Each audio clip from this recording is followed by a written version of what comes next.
গভীর রাতে একটি গ্রামের ঘটনা। পূর্ণিমার চাঁদ গ্রামটাকে আবছা আলোয় চারিদিকে কুয়াশায় ঘিরে রেখেছে। ধীর বাতাসের শব্দ, পুরনো বাড়ি ঘর, ভয়ঙ্কর পরিবেশ। একটি ছোট ছেলে তার ঘরে একা ঘুমাচ্ছে। মৃদু রাতের আলোয় ঘরে ভরে উঠেছে। দেয়ালে ভয়ঙ্কর ছায়া, ঘরের কোণে বসে থাকা একটি পুরনো টেডি বিয়ার। রাত 1:30 বাজে। টেডি বিয়ারের চোখ ধীরে ধীরে লাল হয়ে জ্বলতে শুরু করেছে। চোখের পলক ফেলা ছেলেটি ঘুমের মধ্যে নাড়াচাড়া করছে। ফিস ফিস শব্দ, টেডি বিয়ারের মুখে ভয়ঙ্কর হাসি। ছেলেটি হঠাৎ জেগে ওঠে। টেডি বিয়ার নাই।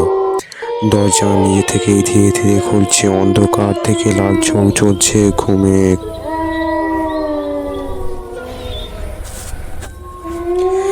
ছেলেটি চিৎকার করছে, কিন্তু শব্দ ধীরে ধীরে মিলিয়ে যাচ্ছে।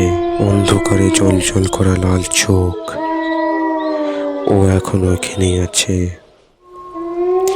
যদি ভিডিওটা ভালো লাগে তাহলে অবশ্যই চ্যানেলটি লাইক করে সাবস্ক্রাইব করবেন, আর এরকম ইন্টারেস্টিং ভিডিও পাওয়ার জন্য বেল আইকনটি প্রেস